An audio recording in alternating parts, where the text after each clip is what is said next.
is it doing that? It's coming from behind me.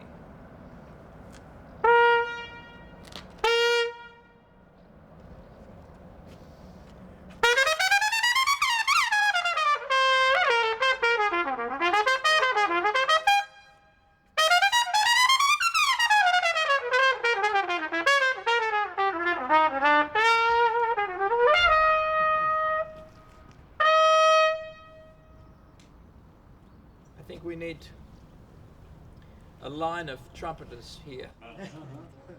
So I was travelling through this area for the first time late last year, and after a concert the band leader said to me, we must go tomorrow and have a look at the Schagerl factory where they make the instruments.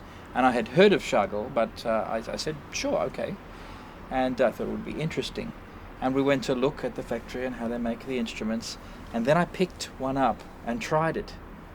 And right away I could feel something about it. And I kept playing, and I walked around a bit more, then came back and played it again, and then walked around and came back. And Carl Schagerl said to me, would you like to take one with you? And I thought, oh no, I don't do that. I'm playing another instrument. I'm okay.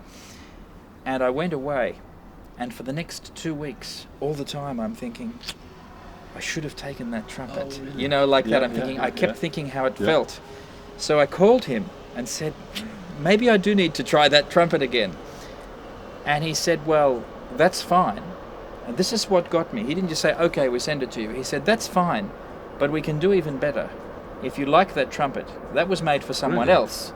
He said, why don't we make one for you that's even more for you? And I thought. So I came back in January of this year and spent some days, and they had already ahead of time prepared a number of trumpets that were close but slightly different, so I could try different variations. And I tried, this one was the one that was the best for me. And I think that's the thing about it is, you know, every Schagerl instrument is beautiful, but this one is best for me, and the other one I tried was best for somebody else. Yeah, I imagine. And so it's wonderful the way they can come up with, because it's handcrafted, just exactly what you want. I remember while we were there, we have also done some other instruments, and one is a bass trumpet.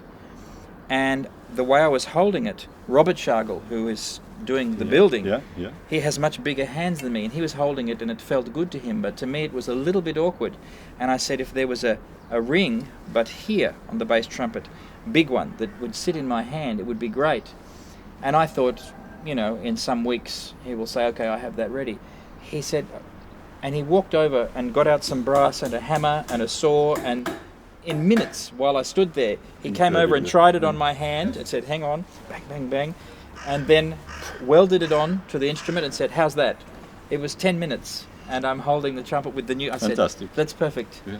And it was just great, this atmosphere they have there of what do you need, and how can we make it for you, and all with this sort of quality. So now it's, what's interesting for me is for many years I've been playing a production instrument, you know, made on a production line. Yeah. It was designed around some ideas of mine, but it's not so personal, you know, it's made by a machine.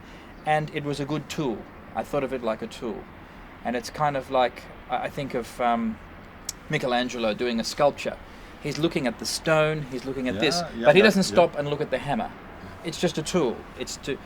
So I've been like that about the trumpet. And in a funny sort of way, for someone who is such a lover of this music, I didn't really care about the trumpet so much. It's a tool. As long as it works, that's fine. I'm interested in the music. Now, since getting this, I'm starting, it's like a new love affair with the instrument itself as well as the music. And it's more of a partnership again. Like when I first started and I loved the instrument, I think I might have lost some of that over the years. I never lost the love for the music, but the instrument didn't bother me so much anymore. Now it's a wonderful feeling again to actually like to pull the instrument out of the case and feel it, as well as the music it makes. So it's a great feeling. This is one trumpet, we're working on something else. Now this is, as you can see, fairly conventional, looks like a trumpet. I have some ideas that are a bit more bit more innovative about what we could do. What would happen if someone likes my trumpet and they say, I want to play one of those, then Robert has to sit down and make one by hand, copying mine, so that they have one the same. I think that's very special. It's not so common now in our world. The whole story is very exciting. Yes, yes. But the flugelhorn, of course, is much more mellow than the trumpet, more warm sound.